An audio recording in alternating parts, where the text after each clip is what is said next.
Perfeito, então eu agradeço a presença de todos, muito boa tarde.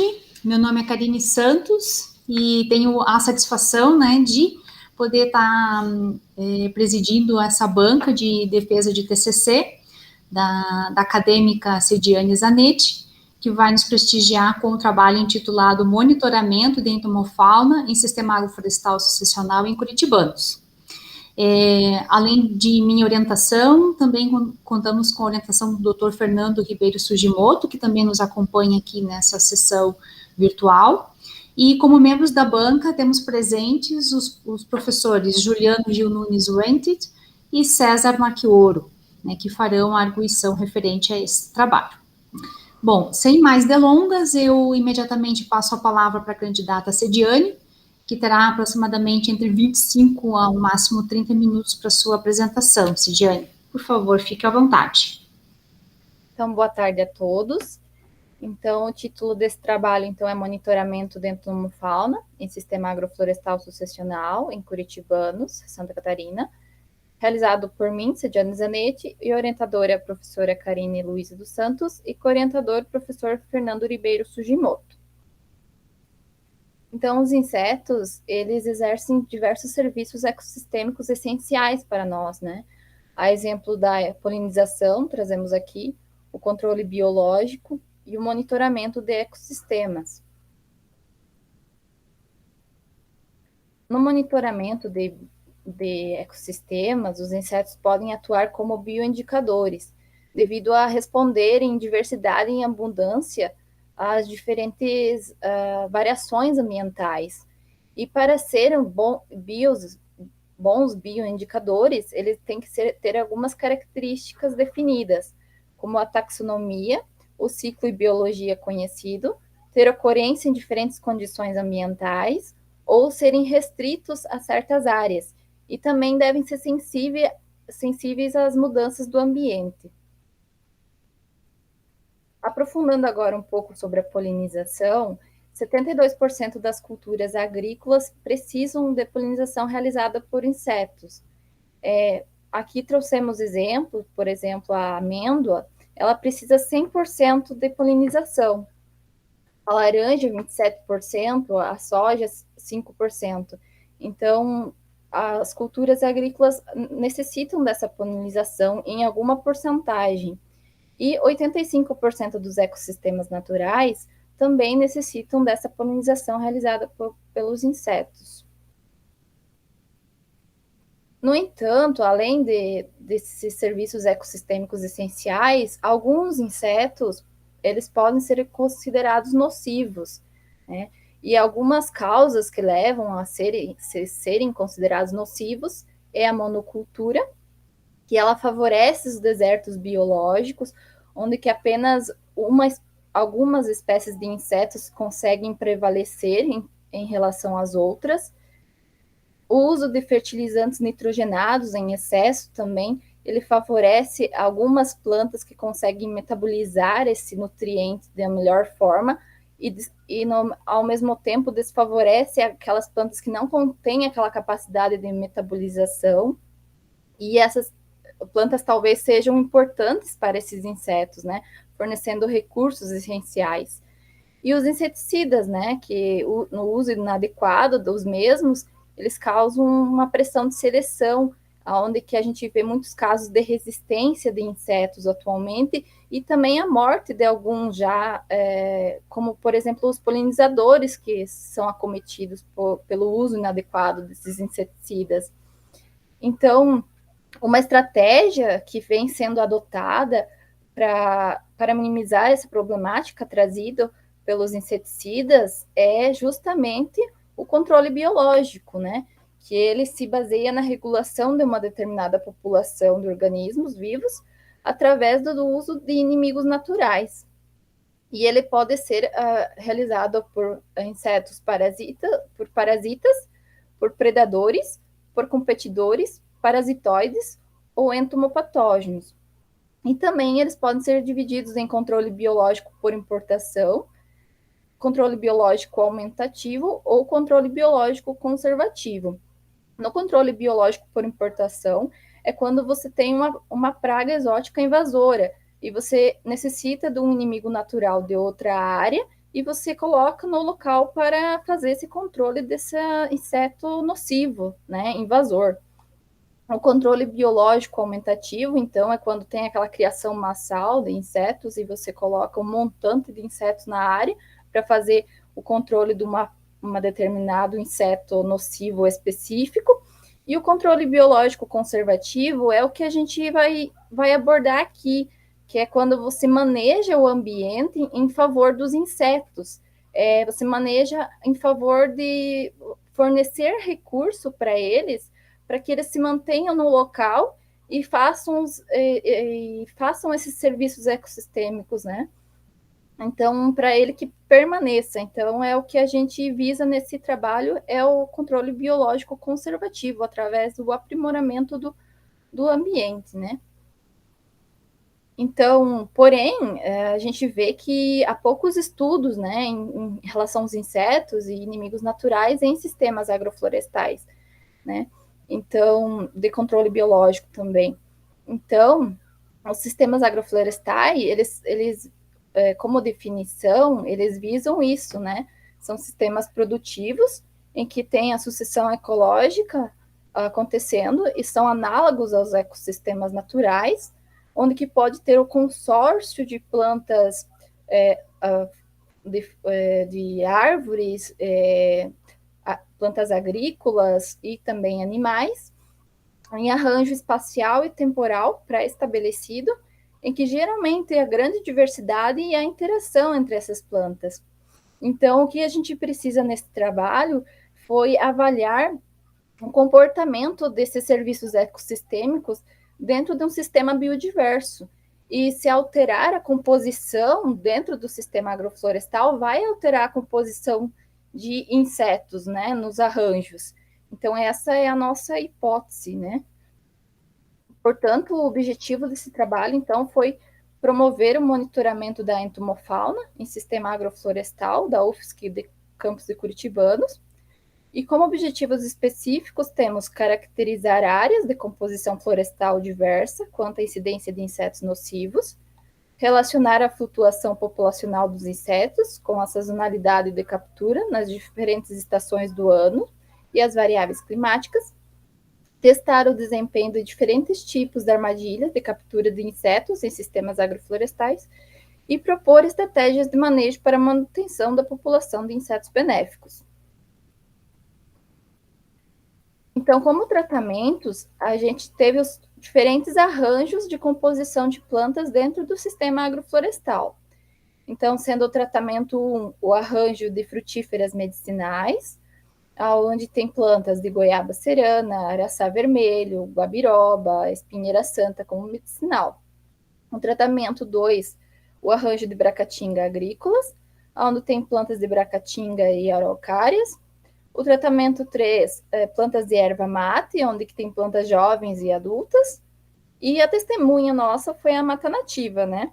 Que é uma área em regeneração com uma ampla composição de espécies. Esses foram os tratamentos.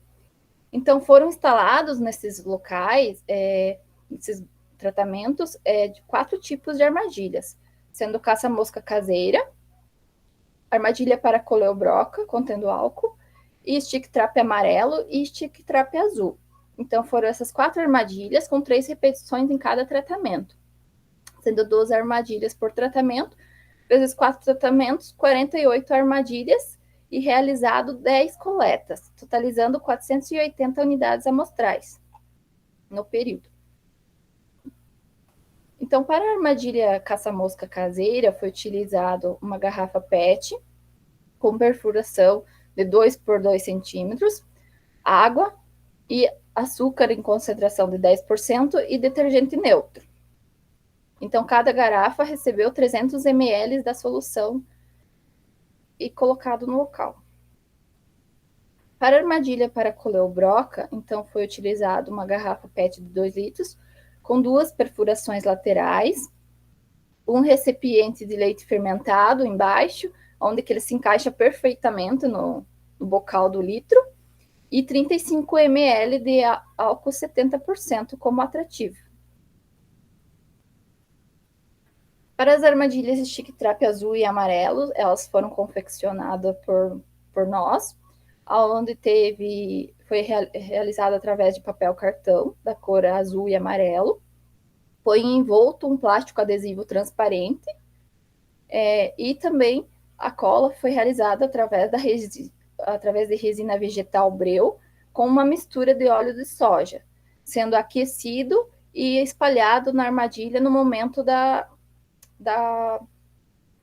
colocação no campo. Então, para uma armadilha de 10 por 24 centímetros, que foi o padrão estabelecido, foi utilizado 12 gramas de breu e 7,5 ml de óleo de soja. Então, como eu falei anteriormente, foram realizadas 10 coletas, sendo 5 coletas no período de outono e inverno e 5 coletas no período de primavera-verão, iniciando no mês 5 de 2019 e finalizando em janeiro de 2020.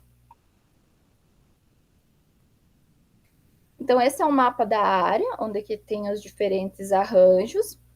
Aqui em amarelo, a gente vê o arranjo de Bracatinga agrícola e os coordenados das armadilhas, os pontinhos são as armadilhas. Em verde aqui, a erva mate. Em vermelho, frutífera medicinal, e aqui a testemunha, aqui, que foi a mata nativa.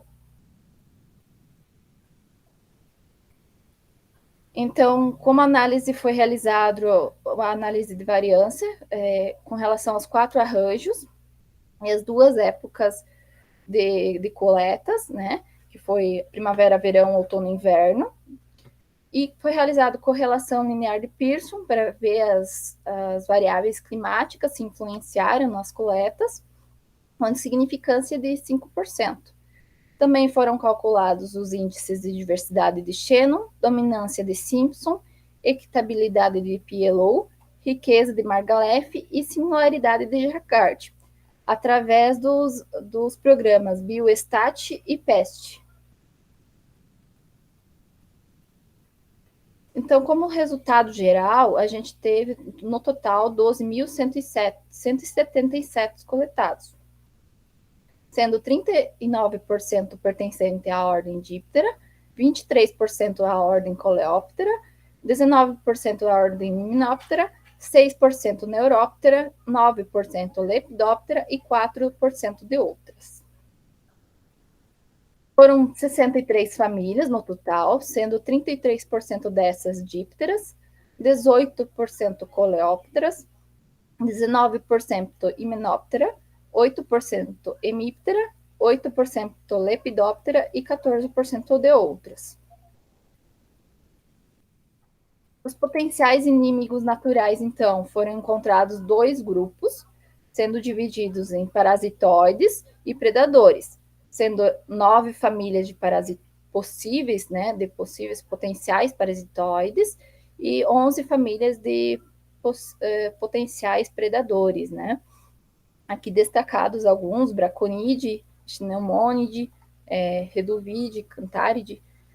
Enfim, foi verificado na literatura e foram diferenciados aí os grupos.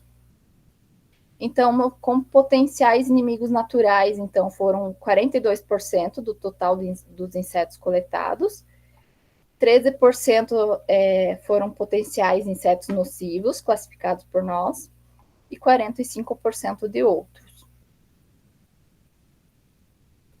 Com relação aos arranjos, foram encontrados 937 insetos potenciais inimigos naturais no arranjo mata nativa, 1.652 potenciais inimigos naturais no arranjo Bracatinga agrícola, 1.159 no arranjo erva mata e 1.391 no arranjo frutíferas medicinais. Porém, não teve diferença significativa entre os diferentes arranjos e o número de potenciais inimigos naturais capturados, tendo uma tendência maior no arranjo Bracatinga agrícola, né? Como visto aqui.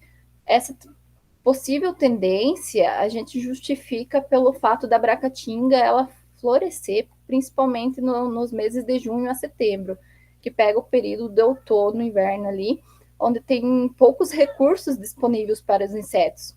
E também a Bracatinga favorece a formação da serapilheira, né, que é benéfico para esses insetos comuns encontrados na fauna do solo.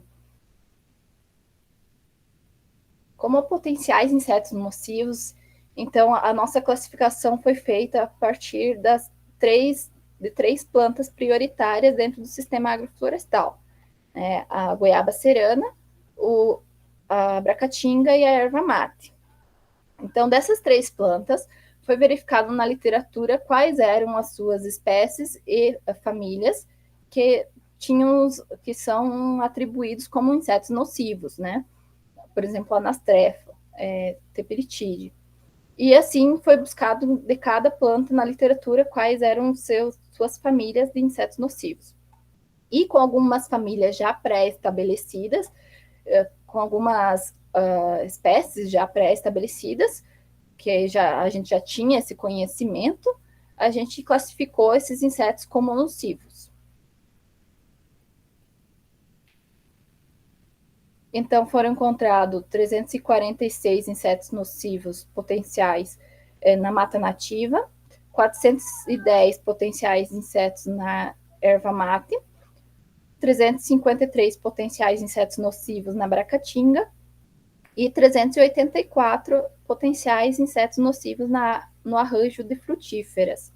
Mas não houve diferença significativa entre os potenciais insetos nocivos e os diferentes arranjos de plantas. Com relação entre os dois grupos, os potenciais insetos predadores e potenciais insetos nocivos, essa relação foi de 3 para 1. Então, foi 3 predador para 1 inseto nocivo, sendo o que a gente considerou como um inseto nocivo e o que a gente considerou como predador. E os potenciais parasitoides e potenciais nocivos foi de 0,16 para 1. Né? Então, a gente não pode afirmar que essa relação de potenciais parasitoides e potenciais nocivos foi baixa, por exemplo, porque, como visto na literatura, não foi as técnicas mais adequadas para a captura desses insetos parasitoides. Então, buscando na literatura as melhores técnicas para a captura de parasitoides através do uso de aspirador entomológico diretamente nas flores, e outra técnica eficiente é através da rede entomológica de varedura. Então, com relação ao tempo, o número de inimigos naturais e presas ele teve uma sincronia, então, entre o número de inimigos naturais e presas na maior parte do tempo, o que alguns autores julgam como o ideal. Já no mês de outubro, a gente vê um aumento no número de presas e uma resposta do aumento no número de inimigos naturais, o que refere-se ao estado de equilíbrio dinâmico, que é quando a capacidade dos inimigos naturais responderem à abundância das suas presas. E por que teve esse aumento no número de presas ali no mês de outubro, né? Como visto aqui. Algumas sugestões apontadas por nós foi devido ao manejo, que foi realizado no mês de setembro, onde que teve a poda da erva mate no mês de setembro e o plantio de novas mudas de erva mate no mês de outubro. Também pode ser devido ao clima, tendo em vista que teve uma correlação positiva com a pluviosidade, e no mês de outubro teve uma alta ocorrência de chuva, ou pode ser devido também à saída do inverno, entrada de primavera, e a maior oferta de recursos nesse período, né? Aprofundando um pouco mais o manejo que foi realizado ali dentro do sistema agroflorestal, como a poda e o plantio de novas mudas, alguns autores relatam que durante o crescimento vegetativo são altas as taxas de redução de nitrato e síntese de aminoácidos nas folhas. Então, esses aminoácidos livres nas folhas, eles são ideais para os insetos, eles atraem mais insetos nocivos para o local. E como o aparelho digestivo dos insetos tem baixa capacidade de digestão, esses aminoácidos são essenciais. E também outros autores falam que as folhas novas, folhas jovens, elas têm níveis mais baixos de toxinas, elas são mais macias e têm maior conteúdo de nutrientes. Então, os insetos coletados nas estações outono e inverno, a gente verificou que não houve diferença estatística entre os diferentes arranjos, mas houve diferença estatística entre as duas épocas de coleta, né? Primavera, verão, outono e inverno. A gente verificou, então, que no outono e inverno a gente teve um menor número de insetos coletados, e na primavera, verão, é maior número de insetos coletados. Teve uma tendência no inverno aqui, do arranjo Bracatinga agrícola, ele ter um pouco mais de insetos, né? E isso devido a algumas famílias mais abundantes nesse arranjo, foi Staphylinidae, que são insetos comuns na fauna do solo, eles estão presentes onde tem serapilheira, e eles são encontrados em locais onde tem alta concentração de fósforo e potássio e matéria orgânica. Então, foi realizada análise do solo por Barbosa, e foi verificado que em alguns blocos do sistema agroflorestal, sim, tem altas concentrações de potássio no solo. E a matéria orgânica está enquadrada como alta. Então, isso pode ter justificado o aparecimento dessa família em maior abundância. Nos insetos coletados nas estações primavera e verão, a gente verificou que não houve diferença significativa entre os arranjos, e teve uma maior abundância nos arranjos de erva mate e frutíferas medicinais. Isso na primavera e verão. A gente atrela isso devido ao florescimento, né, de plantas como a goiaba serana, a erva mate, justamente nessa época mais quente do ano. Então, pode ter favorecido o aparecimento dos insetos. Como exemplo de bioindicadores, claro, existem vários outros bioindicadores que a gente podia ter destacados, mas aqui a gente vai destacar alguns. São as moscas, elas têm rápida resposta populacional e maior sensibilidade ao ambiente. Algumas famílias encontradas ali, a Caliporide, da subfamília Micembrinellidae. Essa subfamília ela é encontrada em locais onde são preservados, elas são restritas a locais preservados. A Cirpite também, ela pode atuar como um bioindicador, porque as suas larvas elas são exigentes em diversidade de recursos. E Staphylinide, que ela está relacionada à presença de serapilheira, né? O coeficiente de correlação de Pearson, então, apontou uma relação positiva para a pluviosidade média, sendo que nos meses onde mais choveu, teve maior captura de insetos. E a temperatura máxima chegou perto de influenciar, mas não teve correlação positiva. Aqui é um gráfico, onde tem o número dos insetos coletados, nas barras, e nas linhas a precipitação. Então, a gente pode ver que nos meses onde teve maior precipitação, teve maior captura de insetos. As armadilhas, então, foram as de 4 tipos, né? Caça-mosca, estique azul, estique amarelo e coleobroca. Então, a gente verificou que a caça-mosca, ela teve a maior média. Então, ela diferenciou das outras armadilhas. Ela foi muito eficiente para a captura de dípteros e coleópteros, principalmente. Mas todas, de forma geral, atuaram eficientemente dentro do sistema agroflorestal. Então, aqui é os índices das armadilhas. Então, a gente verificou que os índices mais baixos, tanto de diversidade Shannon, dominância e equitabilidade, foram para a armadilha coleobroca. Isso devido, possivelmente, à especificidade dessa armadilha, né? Ela é mais específica a um grupo de insetos. As outras, a gente verifica que elas são mais amplas, então, por isso, a diversidade ser maior, né? Comparado à coleobroca. Então, os índices com relação aos arranjos, aos diferentes arranjos, a gente verificou que a mata nativa, ela diferiu apenas da bracatinga, mas foi similar aos outros arranjos. Mas, de modo geral, a gente verificou uma diversidade muito similar entre todos os arranjos. E isso a gente pode verificar aqui no dendrograma do índice de similaridade de Jaccard, onde que o coeficiente de similaridade mínima foi de 0,82.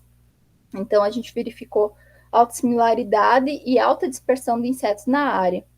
Então, tendo em vista essa diversidade encontrada no ambiente, a gente precisa manter esses insetos nos arranjos.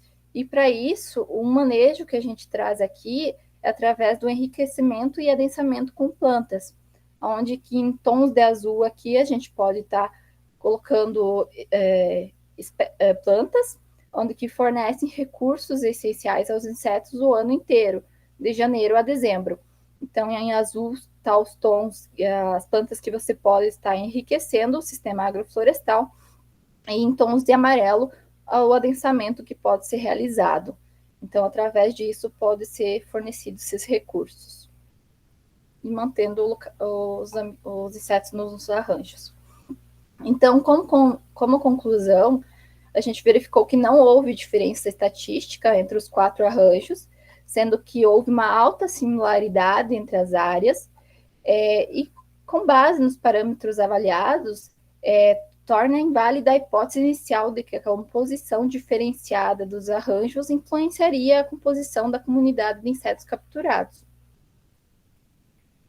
Também as diferentes técnicas de amostragem atuaram eficientemente no sistema agroflorestal, com destaque a caça-mosca, que capturou o maior número de indivíduos, principalmente das ordens Dipteras e Lepidópteras, e a introdução de espécies de plantas com diferentes épocas de floração é importante para promover a permanência dos insetos nos arranjos, especialmente os benéficos.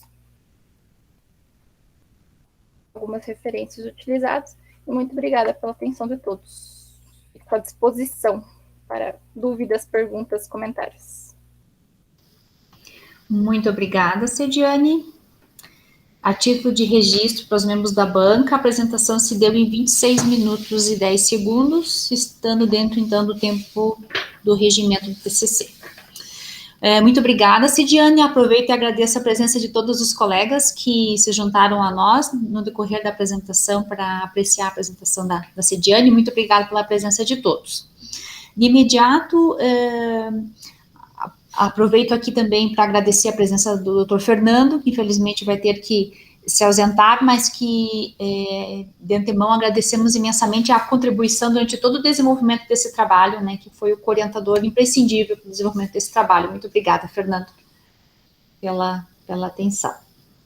De imediato, então, eu passo a palavra ao professor Juliano Gil Nunes, que, para o uso, então, da palavra, iniciará o nosso processo de arguição. Professor Juliano, por gentileza. Bom, boa tarde. Primeiro, agradecer o convite da Karine e da Cediane, né? Já dizer de antemão, assim, eu acho que tem uma ou outra questãozinha mais de língua portuguesa, mas aí eu fiz o seguinte, vou até mostrar aqui, eu fiz pelo método antigo do caderninho, mas aí eu tiro a foto e mando por e-mail para vocês. Primeiro, eu tenho que fazer um registro que é quase que uma volta ao passado, assim, um sentimento de remember que é o PEST ali, o programa que você usou, né? Porque é um programa que eu também usei, acho que lá no mestrado, no doutorado, e nunca mais tinha visto ou ouvido alguém mexer com ele, né? E aí, lembrando, né? É um programinha assim fácil, mas ao mesmo tempo a hora que você pede para ele gerar as informações, é muito rápido a forma como ele trabalha, né? Bom, eu vou, como eu disse, nessas questões mais, acho que da língua portuguesa, da metodologia, eu deixo um pouco mais para adiante, no sentido que daí você faz a leitura quando eu te enviar o material. A primeira colocação que eu faço para você, Cidiane, é assim, particularmente me preocupa ou me causa um certo nervoso quando eu vejo que, assim, é falado do ciclo, né, do ciclo de análise, mas o ciclo de análise não dá o ano, né? Você fala ali de maio de 2019 a janeiro de 2020, né? Então, a primeira pergunta que eu faço para ti é por que não foi avançado? Até porque se a gente for retroceder, já estávamos, então, em plena pandemia, né? Mas eu queria só... Esse é o primeiro questionamento que eu gostaria de te fazer. Não foi mais realizado mais para frente, porque devido à pandemia, um dos fatores, e outro fator foi porque teve outro experimento na área, que ia começar o experimento do Juliano, com mosca das frutas. Então, aí eu pensei, talvez esse experimento possa causar uma interferência no meu. Então, que foi iniciado em fevereiro, né? Então, essa talvez seria uma interferência muito grande no meu experimento. Então, não ia ser certo, digamos, né? Então, essa minha preocupação maior foi essa.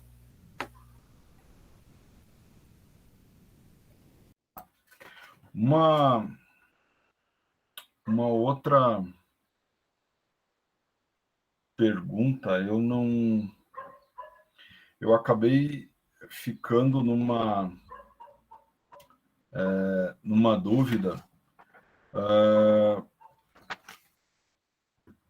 e assim, você até no final da tua apresentação, você até fez uma argumentação, acho que foi um pouco antes de você mostrar o slide que fazia a comparação dos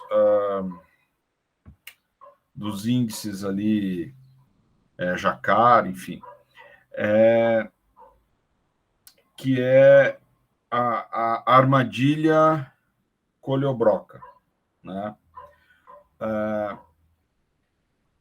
Se a gente for pegar, tem um slide teu que ele mostra quanto cada um desses indivíduos, ou dessas armadilhas, ou dessas metodologias pegou, né? Mas, assim, eu não consegui enxergar no trabalho. Você tem a resposta, porque você falou. O porquê que esses números são menores na Coleobroca.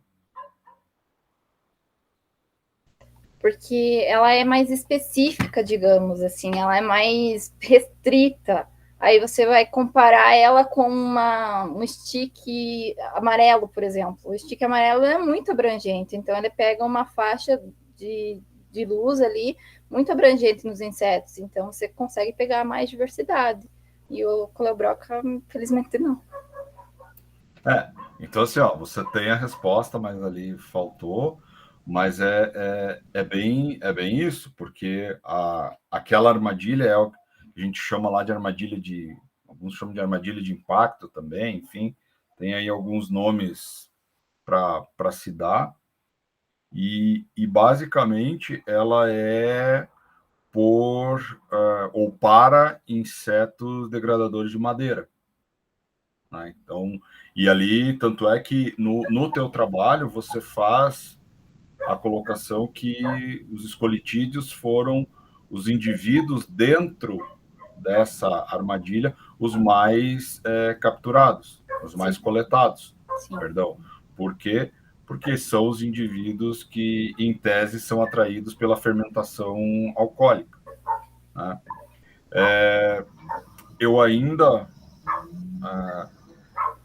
te digo mais, eu acredito que esses números poderiam até ter sido maiores se você tivesse usado o álcool, o 92.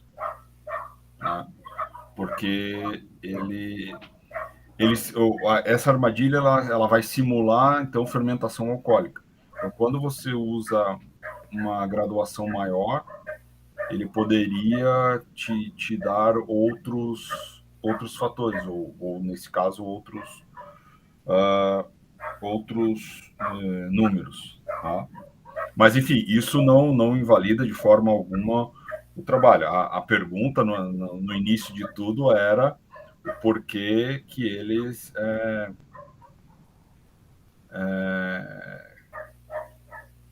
ficaram com números diferentes para os demais.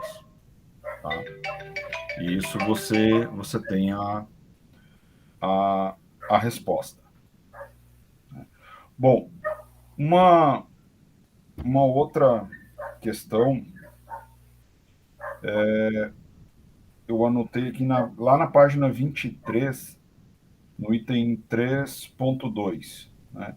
Tem lá as formas, deixa eu até ir para lá. 23, você tem lá o teu delineamento experimental. Tá? Bom, eu entendo, e até no T2,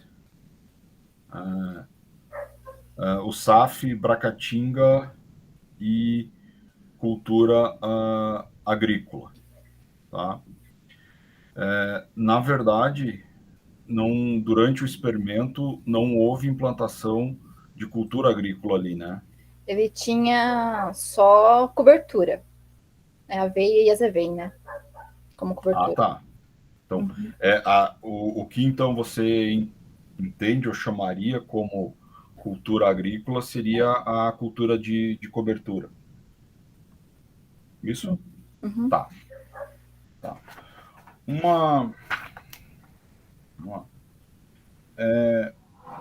Uma outra coisa, e aí talvez eu até peça ajuda para o César, assim, o que foi usado foi os índices, certo? Você usou uma série de índices.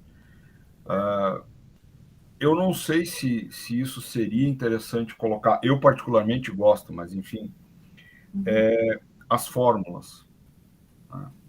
Eu vejo que, assim, eles têm, por exemplo, o índice de Shannon, é o H, que é o que tu colocou, mas em nenhum momento você colocou a fórmula, nem desse, nem dos demais. Eu acho que poderia inserir voltando então lá na metodologia, eu acho que poderia inserir as fórmulas. Tá? Acho que fica um negócio mais legal. Não que você vai demonstrar cálculo, porque o cálculo, isso aí o PEST foi quem gerou para você.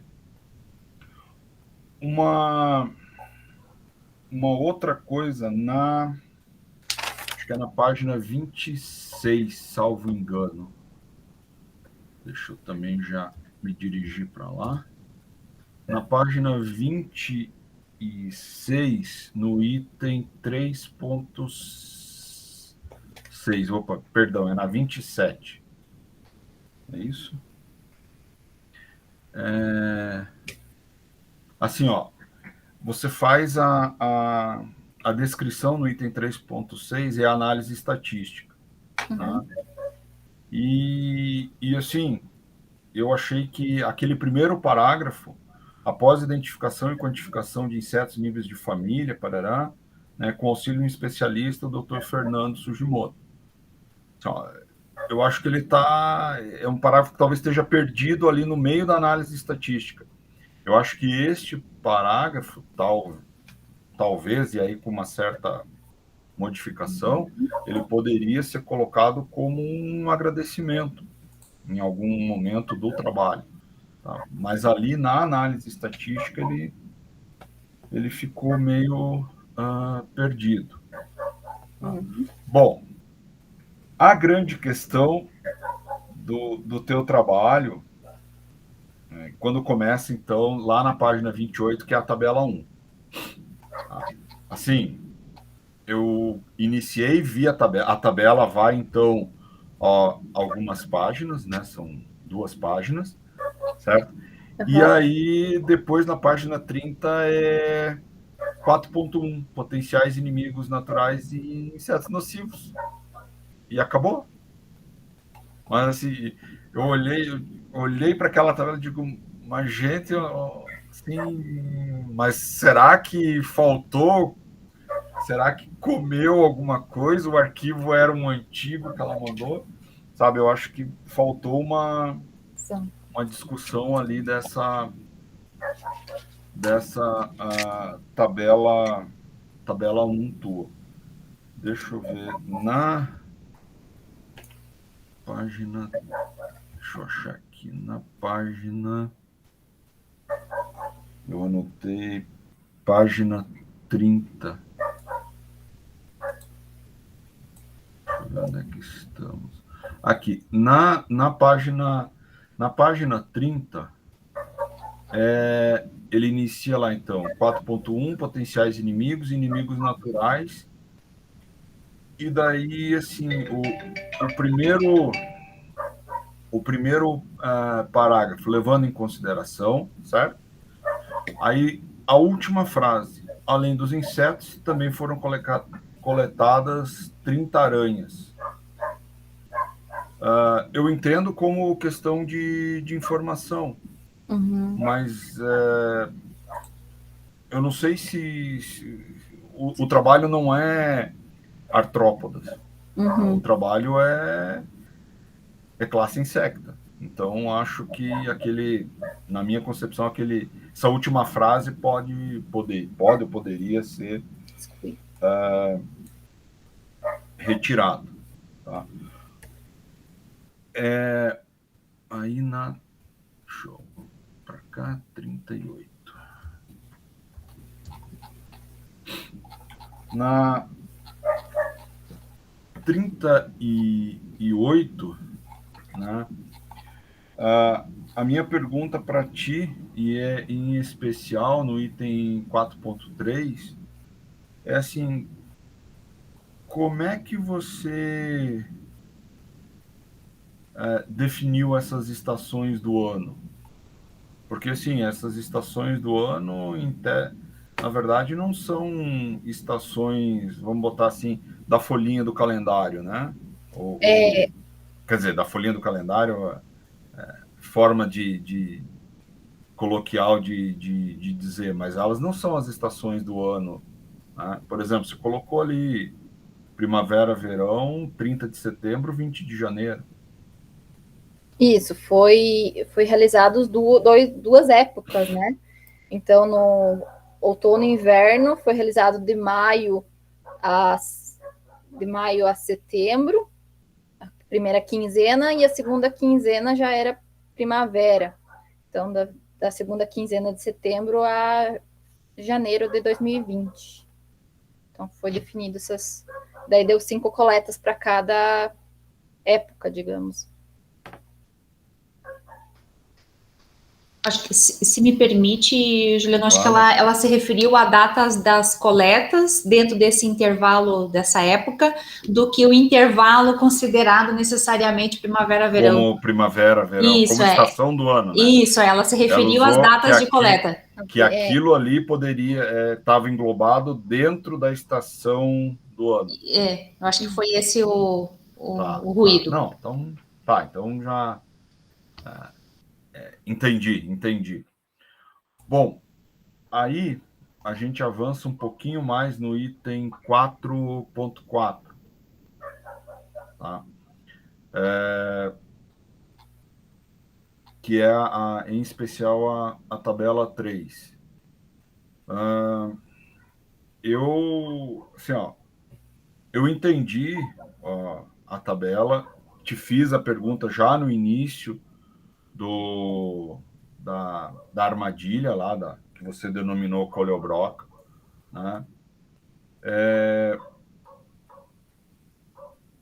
Eu não sei qual é o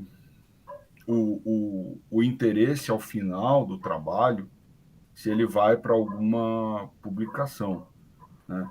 Mas assim, é algo que, se fosse para vamos botar assim, um artigo, eu fico com um pé atrás quando se faz uma comparação de diferentes, assim, de métodos, desses métodos de coleta, sabe? Assim. Porque se fosse assim, se você tivesse comparado sei lá, a armadilha que você chamou, de novo, então, coleobroca, se você tivesse feito com 2 alturas, vai lá, ou os sticks ali, né? Se o stick fosse azul, amarelo, verde, rosa, sabe? Mas porque as metodologias são diferentes, né? Um é álcool, o outro é o breu mais o óleo, sabe? Mas enfim, é só aí não aí é algo apenas para ficar como, acho que como um alerta. Juliano, só me permite, a tua sugestão seria, dentro do TCC, a tua sugestão seria já de supressão, por exemplo, dessa sessão? Ou a título de exercício podemos mantê-la, né? Eu acho que a título de exercício, que a gente diz assim, como um TCC parece que é desmerecer o trabalho, mas eu acho que talvez num artigo o avaliador ou avaliadora não goste muito dessa comparação, apesar que, ao mesmo tempo, e é o que eu ia inclusive comentar agora, assim, a estatística, né, principalmente quando vai para os índices, né, é algo assim fantástico, e isso tem que ser colocado, tem que ser elogiado, né? Tanto tem que ser elogiado e dito, que eu, por exemplo, eu fiquei com uma dúvida, porque o índice de Shannon que você usa, né, você usou Shannon Winner, né? E eu sempre tinha ouvido Shannon Weaver, né, com V, né? Aí eu até fui atrás para ver, e realmente existe uma diferença, né? Hoje, inclusive, né, na verdade, assim, particularmente, eu é que usava errado, porque não era o Weaver. O que você usou tá certo, que é o Winner.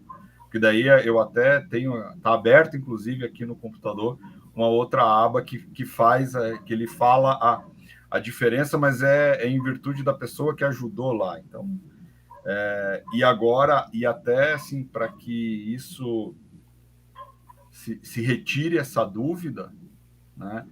Tem muitos locais ou muitos artigos, revistas, que estão pedindo para substituir apenas por índice de Shannon, para que você tire para que não fique essa dúvida.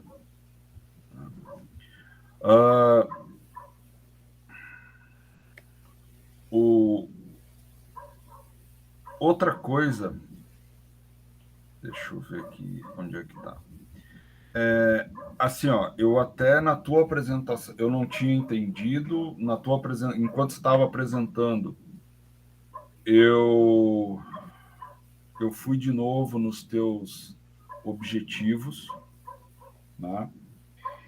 E eu ainda não entendi a tua tabela 6, que ela fala lá dos períodos de florescimento de espécies.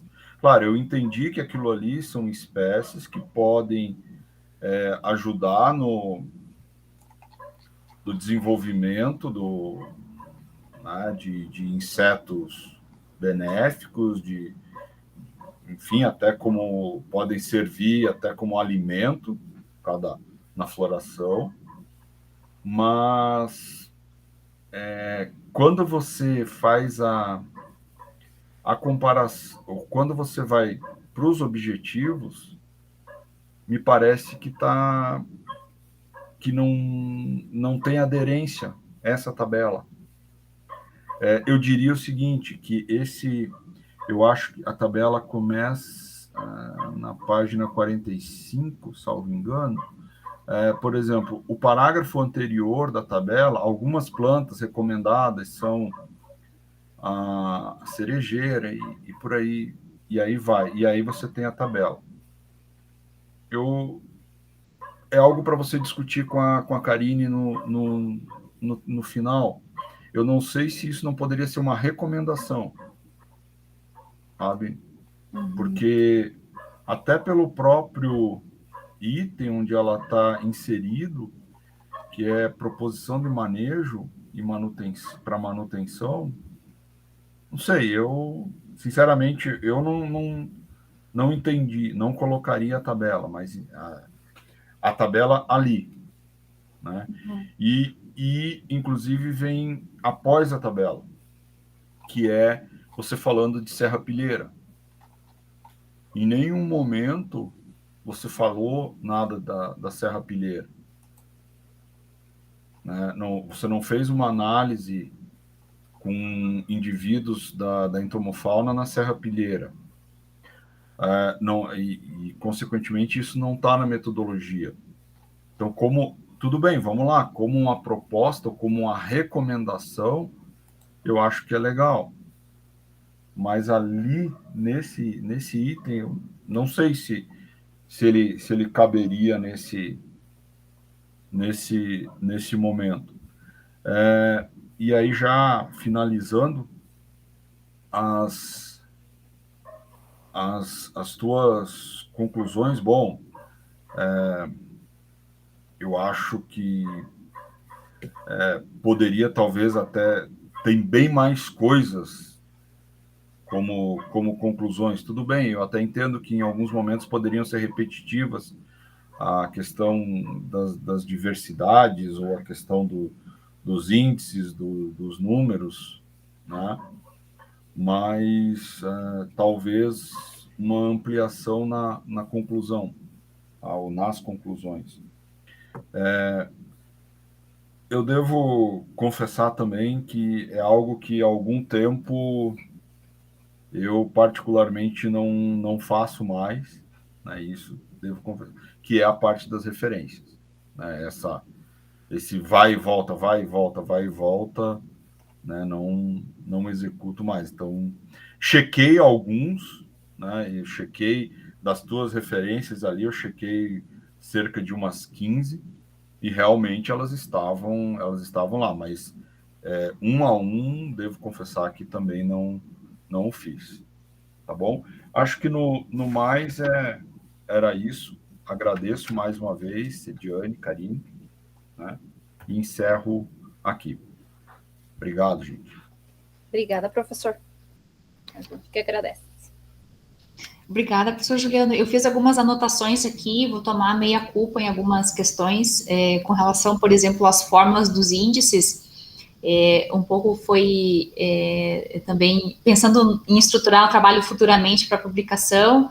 Eu até sugeri para a Sediane fazer a indicação, né, a citação da referência bibliográfica associada ao índice e não necessariamente trazer a fórmula para a gente já deixar enxuto pensando depois para facilitar a publicação. Então, já assumo meia culpa aí, viu, Juliano? Fui eu. Mas a gente trabalhou a questão da descrição, o que a gente queria com aquele índice. né? Isso a gente não abriu mão de colocar, mas aí então para o TCC a gente vai fazer essa reformulação da questão das fórmulas.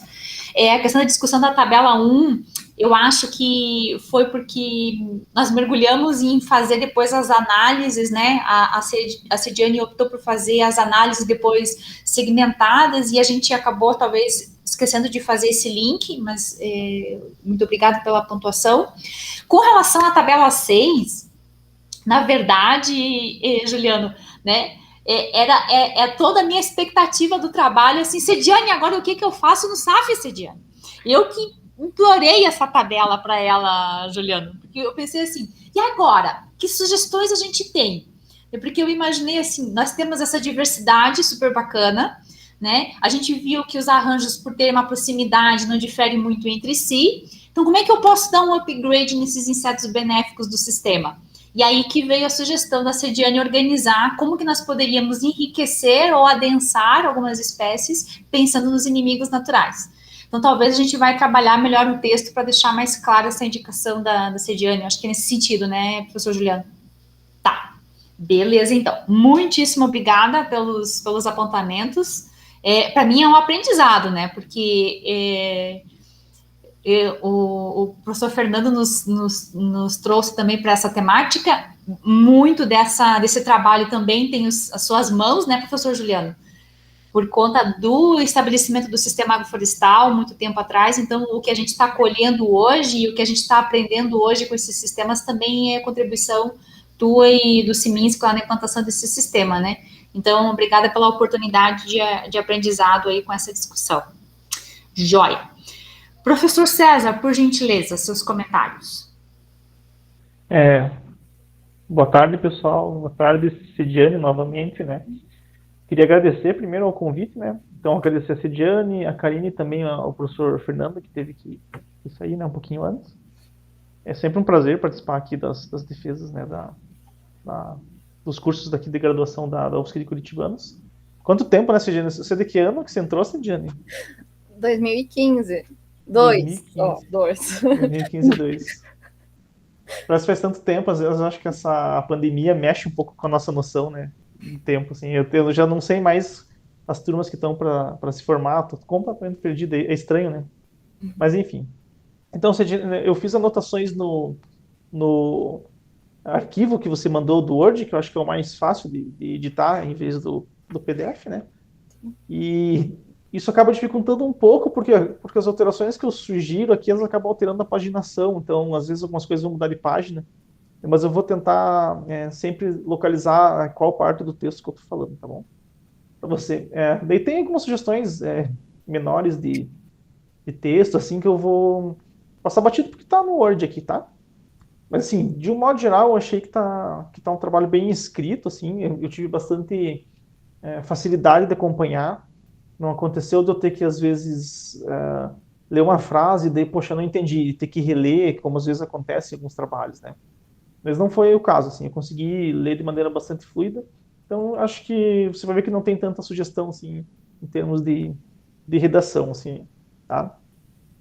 Aí eu tenho algumas perguntinhas, assim, algumas são dúvidas mesmo, algumas que são algumas questões que eu acho que pode ter alguma coisinha ali, algum ruído mais talvez tenha que alterar mesmo, e algumas sugestões, assim. Então acho que é bem tranquilinho aqui que eu tenho para te falar. E a primeira dúvida que eu tenho é mais uma dúvida mesmo, é que eu notei que você e a Karine evitaram, vocês usaram muito o termo inseto nocivo, e vocês evitaram o que é muito utilizado pelo pessoal da entomologia, que é inseto praga. Tem um motivo específico ou não? A Karine que é mais ecológico, né? A gente ia dizer que é uma praga. Para a Karine é uma ofensa, né? Para nós também, para mim também é. Bom, para praga também talvez seja uma ofensa chamá-la de praga. Mas é que assim, qualquer conceito que a gente use, seja nocivo ou praga, ele é antropocêntrico na medida em que ele é voltado para como o ser humano analisa a natureza, ou o caso aqui, os insetos, né? Porque por inseto, se ele pudesse falar, tem um filme famoso um japonês chamado Akira Kurosawa, acho que é, que ele conta, assim, uma história, a mesma história, tem gente que não gosta desse filme, só que de várias visões, assim, tipo, a visão do cachorro, sei lá, não lembro bem mais do filme, a visão do espadachim. E daí, assim, se a gente fosse ver a visão do inseto, ele talvez fosse chamar nós de praga, né? Eu falo, vocês ocorrem em todo ambiente, eles só... Não, mas aqui não, é porque eu achei curioso, assim, eu imaginei que tinha alguma coisa a ver mesmo com essa área da agroecologia, né? Mas, assim, não é errado usar insetos nocivos, mas a gente, na literatura mesmo, se for ver artigos, a gente acaba usando mesmo o termo inseto praga, assumindo que ele é antropocêntrico, assim, é uma visão de como o ser humano analisa o inseto ali que está no agroecossistema, né? Mas, enfim, era mais essa dúvida que eu tinha só para saber se era proposital evitar o uso da praga, tá bom? Uhum. Deixa eu ver aqui, então, essa era a primeira dúvida. Eu tenho algumas questões, assim, relacionadas a... Eu acho que no referenciatório que eu acho que está bem bom, assim, a única sugestão que eu teria era para, naquele momento que você fala sobre a entomofauna, deixa eu ver o item aqui, tá? Eu não vou nem te falar o número de página, porque como eu fiz sugestões, eu acho que é o item 2.4, né? Que se fala do monitoramento. Eu acho, baseado no que eu li, e também em alguns comentários que o professor Juliano fez, que se aqui você incluísse um pouquinho de informação sobre as armadilhas, esses métodos de amostragem, ele facilitaria a tua discussão depois, sabe? Porque daí você já ia falar, por exemplo, por que a armadilha amarela, que os insetos enxergam X comprimentos de onda, por que a armadilha de coleobroca atrai, né, então, predominantemente esses insetos que ocorrem na madeira, e acho que facilitaria a tua discussão. Então, mas assim, não muito, sabe, Sediane, se fosse eu, assim, um parágrafo, dois, assim, uma coisa bem objetiva, só para minimizar, de repente, essas dúvidas que tem lá adiante, né? Assim, Sim. que foram levantadas pelo professor Juliano, e que eu também fiquei em alguns momentos, assim, tá? Mas, assim, o que eu tenho de sugestão para tua revisão bibliográfica, acho que está bem escrito, tá?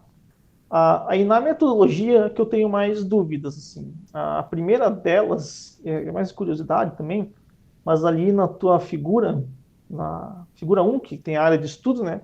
Eu estava vendo os teus pontinhos, né? E daí eu vejo que tem alguns pontinhos que eles estão bem, para quem está vendo nessa resolução aqui, né? Está bem próximo de uma área da outra, né? Então, por exemplo, se você pega ali a área vermelha, que acho que é frutífera, né? Tem um ponto que está bem perto do SAF Bracatinga. Eu queria ver contigo qual foi o critério da armadilha aqui que vocês usaram para selecionar o local. Então, teve esse cuidado de colocar, por exemplo, armadilha de álcool longe da armadilha de álcool. Então, teve esse cuidado, assim, para ter esse distanciamento de mesmo a mesma armadilha estar distante entre os tratamentos ali, né? Entre os arranjos. Aí, teve também... Só que a gente teve um pouco meio restrito por causa que... Aonde ia colocar essas armadilhas, né? Onde ia pendurar essas armadilhas. Então, como o SAF, ele não é uma coisa, não é né, tão certinho, então tem uma árvore aqui, uma árvore lá, sabe? Então, foi buscado só ter esse cuidado dessa proximidade dessas armadilhas, sabe? Ser distância, né? Distante uma da outra. Mas daí foi escolhidas as árvores que mais se adequavam para pendurar a armadilha lá, né? Para instalar. Não, faz sentido. Eu não sei, eu perguntei porque eu imaginei que vocês podiam ter sorteado, sei lá, aleatoriamente ali, usando alguma coisa mais tipo de SIG, né, de geoprocessamento. Não, mas faz sentido, né? A gente tem que também se adaptar ao ambiente que a gente está trabalhando. Tinha umas áreas que não tinha, então não tinha área. Então, exatamente. Daí, como é que você vai pendurar lá? A não ser que você colocasse uma estrutura, né, como se fosse essas redes de neblina, mas daí tá um trabalho também. Maior, não sei se também, não sei se é o caso também, né? Fica muito exposto também, não sei se é o caso. Tá? Acho que a principal dúvida que eu tenho é no material e métodos, e talvez o que o Juliano falou em relação à fórmula ali, de fato, por um artigo é complicado, porque o pessoal implica com espaço, mas por TCC eu acho que seria bem adequado, em relação ao índice de dominância, porque o índice de dominância, que está aqui, índice de dominância de Simpson 1-D, esse índice é fonte de bastante confusão assim, na literatura. Até o manual do PEST que você usou, ele atenta para isso, que é o seguinte, a ideia da dominância, ele basicamente é um É um índice que ele representa a probabilidade que existe de você mostrar 2 indivíduos e eles serem de uma mesma espécie. No teu caso é família, então sendo do mesmo táxon. Então, quanto maior é a probabilidade de você mostrar dois indivíduos eles sendo da mesma espécie, maior é a dominância, né? Então, tem espécies, tem táxons que estão dominando, né?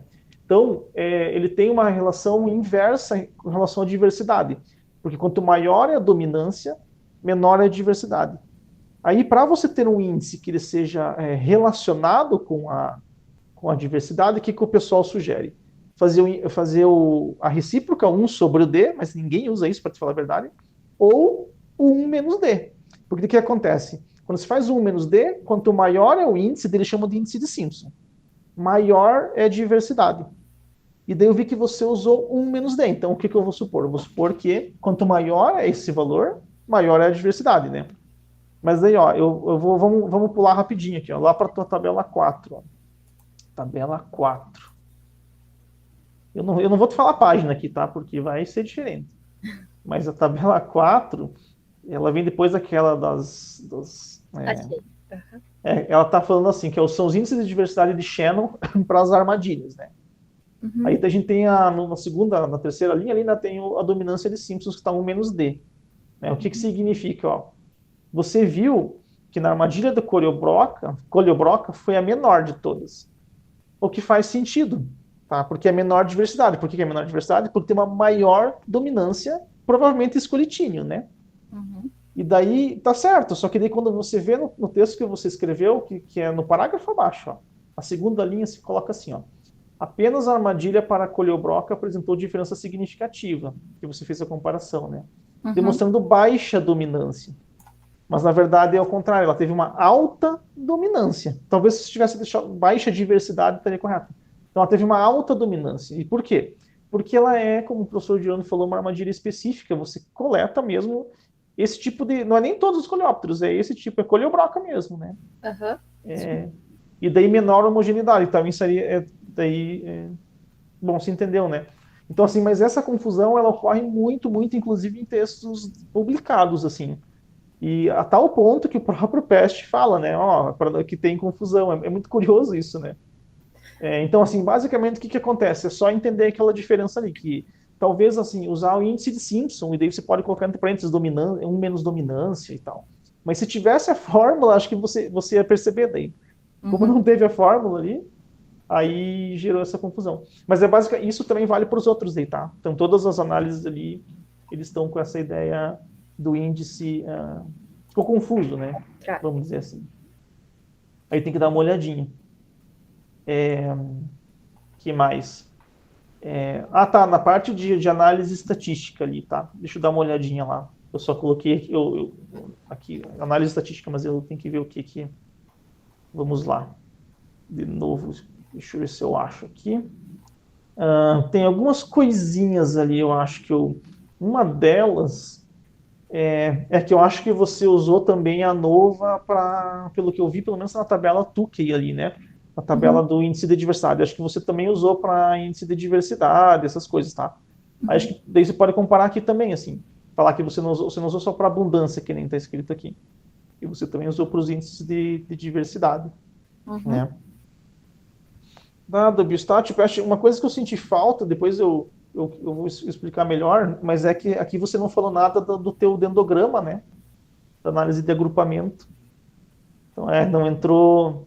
Depois, lá, quando a gente chegar lá embaixo, eu te mostro por que é importante, assim, colocar... Por que é importante colocar algumas informações, né, para quem está lendo, para ele conseguir replicar o teu estudo depois. Tá? Replicar a tua análise depois, tá bom? Mas, enfim, daí a gente já chega lá. Em relação à tabela 1, Cidiane, eu acho que é bem legal, assim, ver, né? Se eu pego essa tua tabela, o legal da tua tabela aqui é que se eu copiar e colar ela no Pest, eu consigo fazer algumas análises, assim. E é legal quando essas tabelas tem em artigos, em TCCs, enfim. O que eu achei, assim, só de observação, dar uma pesquisadinha, Cidiane, porque hoje em dia Isóptera é considerado uma subordem de Blatódia, sabe? Essa é aquelas modificações que os taxônomos fazem, né? e que para gente que não trabalha com taxonomia, com sistemática, a gente fica meio alheio, né? Mas aí se vocês forem, talvez, tentar publicar, isso pode dar uma conferidinha, assim. Eu sei que a última informação que eu tenho é dessa alteração relativamente recente. Não é tão recente, assim. Faz uns 6, 7 anos, eu acho. Mas que a ordem Isóptera, que é a última ordem lá embaixo, ela seria uma subordem, então, de Blatódia, que eu nem sei se tem Blatódia. Vocês encontraram Blatódia? Tem alguma coisa. Tem? Ah, tem aqui, ó. Tem mesmo. É Blatide, né? Tá, daí dá uma olhadinha lá. Pode ser que... para você dar... Ok. Que mais? Aqui já no item 4.1, que são os potenciais inimigos naturais de insetos nocivos, você classifica as famílias aqui, acho que nesses grupos funcionais, né? Vamos chamar assim. Eu acho que é muito necessário, assim, bem interessante. Não sei como é que você definiu isso, Cidiane? Como é que você pesquisou? Assim, você pegou o nome da família e daí você pesquisou? Isso, insetos nocivos, eu busquei, peguei as plantas prioritárias ali dentro do SAF e busquei na literatura quais eram os mais nocivos, né? E algumas espécies a gente já sabia, né? Então, por exemplo, a mosca das frutas, então a gente já enquadrou como nocivo, então que a gente já sabia. Daí, no mais, foi por família, né? As famílias ali que entravam ali como os nocivos, a gente enquadrou como nocivo. Mas aí você buscou num livro isso? Isso, na literatura. Tá, daí então acho que compensa dar uma citada. Por que eu digo isso? Porque tem algumas famílias que elas são bem complicadas. Uma eu vi que você não encontrou, que é, por exemplo, Pentatomide, que é um hemíptero, né? Você não encontrou, mas tem ali, acho que, famílias do Reduvide, né? Tem. Você pega a Reduvide, daí você tem hematófago, você tem fitófago e você tem predador. Então é difícil, por isso que eu digo assim, que é legal você ter uma literatura, porque de repente na literatura eles consideram assim, a gente tem poucas espécies de hematófago, poucas espécies de predador, então é fitófago. Eu não sei, então assim, talvez valha a pena escrever aqui como é que foi baseada essa classificação. Tá, eu vou pôr o nome do... até porque vocês se protegem, vamos dizer assim, de alguma crítica, que nem isso que eu te falei, né? Sim. Mas e o barbeiro, que é hematófago, né? Ou sei lá qual que é fitófago, e assim por diante. Sim. É uma forma que tem. Ao longo de todo o teu texto, assim, Cidiane, o que eu acho que seria interessante é você também incorporar aqueles dados da estatística, sabe? Mesmo quando não dá significativo, não tem problema. Você põe lá o valor de F, graus de liberdade, entre parênteses. Você diz que não foi afetado. Então, vamos dizer assim, a abundância não foi influenciada pelos arranjos. Aí você pode pôr lá um valor de F, de graus de liberdade, e o P igual a 0,6, por exemplo. Porque é bem possível, se a intenção de vocês for publicar, que se cobre essa estatística. E daí já é melhor estar aqui do que você ter que depois lá, novamente, correr análise.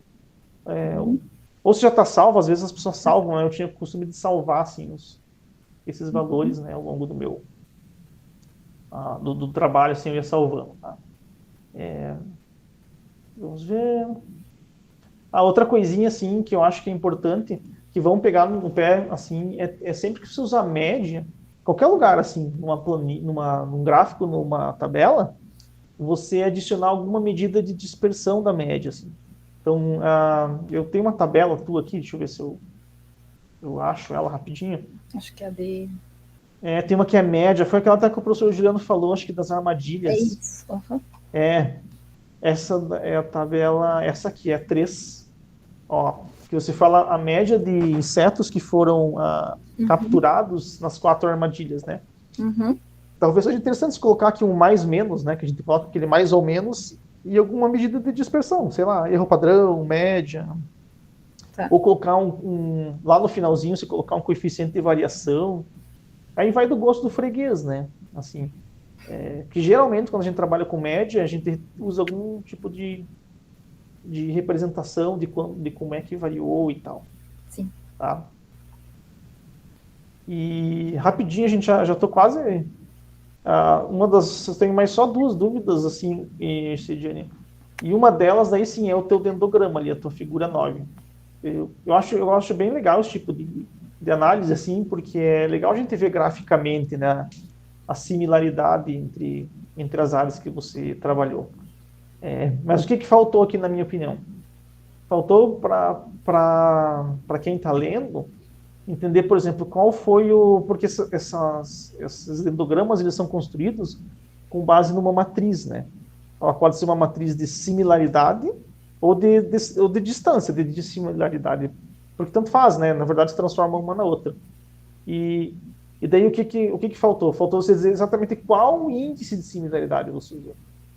E por que isso acaba sendo importante no teu tipo de análise? Porque tem alguns índices que eu acho que você usou Jacquard aqui ou Sorensen. Jacquard. Que eles são muito mais qualitativos. Então, o Jacquard, ele é de presença ou ausência. O que significa dizer que você colocou uma planilha, provavelmente de abundância, no PEST, mas o PEST interpreta assim: se tem algum valor diferente de 0 é 1, se está 0 é 0. E dele te entrega esse gráfico aqui. Uhum. Mas se você utilizasse o índice de similaridade de Bray-Curtis, que também tem no PEST, ou de Morishita, que também tem no PEST, você estaria comparando também a abundância. Eu brinquei aqui, e daí dá uma outra conformação de dendrograma, assim. Ele muda bastantinho, assim, é bem curioso isso. Mas por quê? Porque daí você está levando em consideração também a abundância de cada família que você acercou. Uhum. Então, por isso que quando você for escrever, não está errado a análise que você fez, não. Muito pelo contrário, está certinho. Mas daí no material e métodos, você fala isso para mim. Que daí foi feito uma análise de agrupamento baseado no índice, numa matriz de similaridade, sei lá, calculada com o índice de Jacquard, e daí se fala um método de agrupamento, que pode ser aquele UPGMA, vizinho mais próximo, essas coisas. Que foi um desses que você usou provavelmente no PEST. Daí, para quem tá vendo, assim, fica claro, assim, que ela comparou só a presença das espécies, não, né? Das famílias, né? Que foram encontradas. Tá, mas eu achei que tá bem legal, não tá errado, assim, não tire o gráfico, não é essa a ideia. A ideia é só colocar no material métodos como é que ele foi feito. Eu até aproveito que eu e a Cid fizemos as caras assim, mas a gente colocou qual foi. A gente acabou descrevendo apenas aqui na legenda da figura o índice de Jacquard, mas a gente não falou o método de agrupamento, né, que foi IPGMA e tal. Daí a gente vai acrescentar lá na metodologia. Isso. Okay. Mas depois, faça uma brincadeirinha de usar o Morishita para ver o que acontece. Porque às vezes, assim, tem um que é assim, estranho de falar, né? Porque daí às vezes dá um resultado mais interessante. Mas é que não está errado, vocês levarem em consideração também a abundância. Eu não lembro o que dá aqui, mas eu fiz assim, como eu copiei e colei, leio aquela planilhona grande lá, deu para fazer, daí eu descobri que eu era Sorensen, que vocês tinham usado, ou o Jacquard, mas daí... Mas eu fiz com o Morishita porque é divertido ver o que dá de diferente. Aí, assim, para finalizar, assim, Cidiane, a minha participação, eu fiz uma tabelinha aqui, ó, no final, em que eu coloquei assim, eu posso ter deixado passar, porque eu li um dia o teu TCC, daí eu fiz os meus comentários, e daí eu peguei hoje de manhã de novo. E daí eu não encontrei uma coisa, assim, que talvez esteja ali, mas como hoje de manhã eu já li mais rápido, pode ter passado. Mas, assim, eu não lembro de ter visto a riqueza de famílias, tá? Deve estar no texto em alguma parte, mas eu não lembro. Depois que é a quantidade de famílias para cada área. Tem. Deve ter. Então, daí o que eu fiz? Eu fiz uma tabelinha para cada área. Daí, assim, a riqueza de espécies, de famílias, a gente tem 57 na Bracatinga, 55 na erva mata, pode ter alguma diferença para que você tem, tá? 56 de frutíferas e 53 da mata nativa. Então, curiosamente, a mata nativa foi menor. Mas a abundância, ela acaba sendo menor na mata nativa também. Mas não surpreende a abundância, né? Porque, assim, dentro da lógica que a gente estuda e vê, o que a gente tem, assim, a gente tem num ambiente, vamos pegar um exemplo extremo, né? Uma monocultura.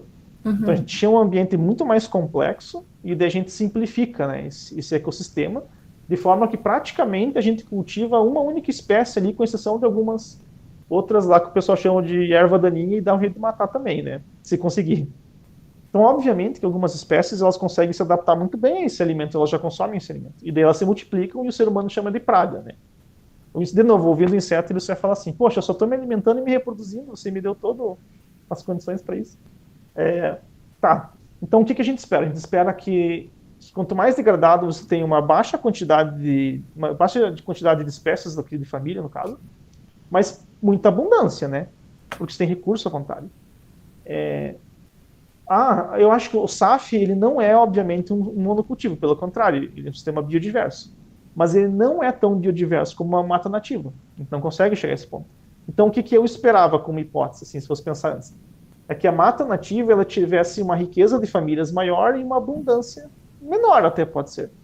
E a abundância, de fato, foi menor, mas a riqueza não. Você sabe por quê? Você tem alguma hipótese para isso, será? Olha, eu acredito que seja por causa dos recursos que a gente tem ali dentro dos arranjos. Porque se for ver ali na primavera, a gente tem algumas plantas florescendo, e no outono a gente tem a bracatinga, então eu acho que talvez isso seja mais atrativo, né, para esses insetos. Eu acho que isso deve ter influenciado bastante nesses recursos. Aí eu acho que chegou num ponto assim que é crucial, né, e que o trabalho da Cediane tem uma importância muito grande para nós no nosso núcleo de trabalho, porque ela traz essas informações, né, na questão de abrangência de riqueza do sistema agroflorestal como uma estratégia de restauração de áreas degradadas. E aí, quando a gente pensa que o que era aquele espaço do SAF, que hoje é o SAF, né? Então, era um espaço que antes tinha uma produção de pinos, enfim. Então, talvez, aqui eu estou especulando, tá? E talvez o Juliano pode me ajudar aí também. Mas o fato da gente ter feito alterações do ponto de vista nutricional, do questão do solo, então fizemos algumas correções no solo, enfim, podem ter ajudado também na questão da diversidade da composição do sistema agroflorestal, como a gente não suprime um grande número de plantas espontâneas que surgem, né, em comparação com a testemunha que não recebeu nenhum manejo promotor, no sentido de promover a recuperação daquele espaço, né, do ponto de vista dos seus serviços ecossistêmicos.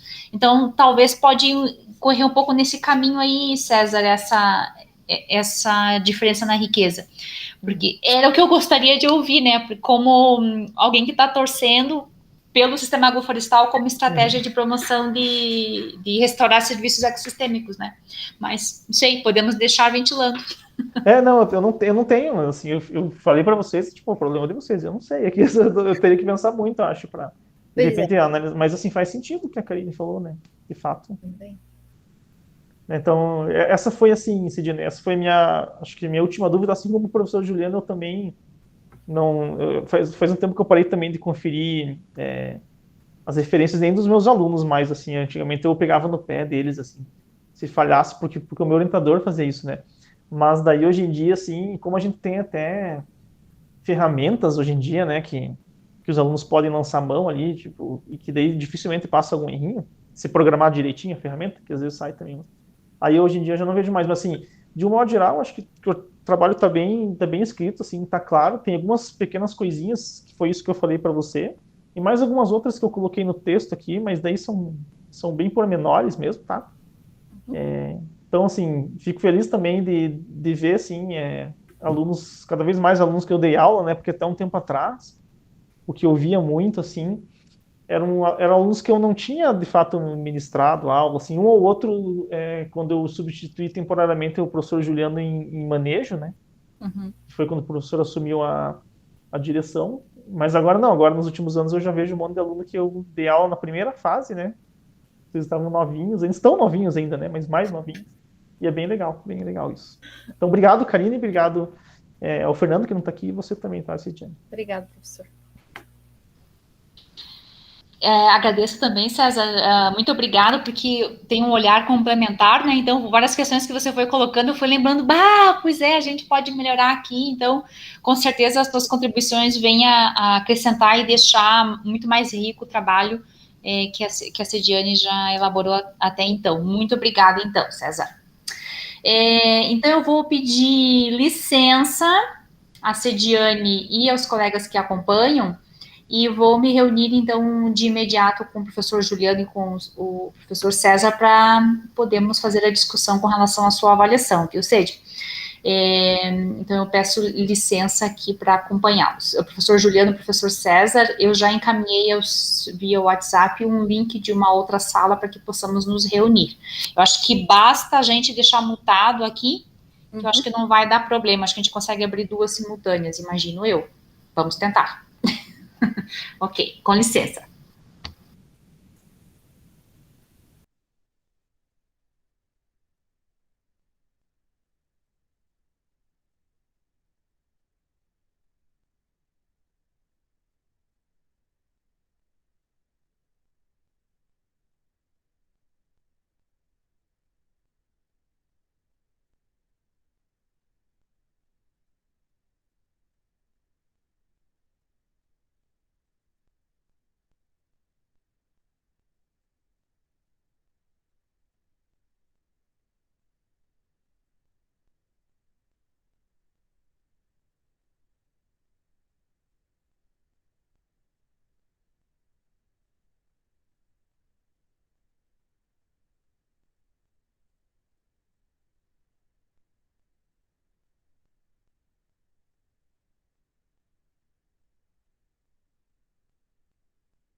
Acho que deu certo aqui. Todo mundo me ouvindo?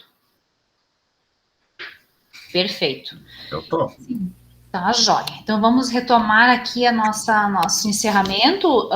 Agradeço, então, a disponibilidade, novamente, do professor Juliano e do professor César. Sediane, a gente tem aqui toda uma formatação, né, uma ata formal para esse momento, então eu vou, na verdade, só para os pontos mais nevrálgicos aqui da avaliação, né. Então, com relação ao parecer, né, a banca, ela considera a proposta aprovada, e sendo que segue com as restrições relacionadas às correções sugeridas pelos membros da banca durante a arguição, que foram anotadas por nós duas e serão encaminhadas também por eles. Ok? Ali o professor Juliano também está encaminhando a questão ali do Shannon, que ele mencionou durante a defesa.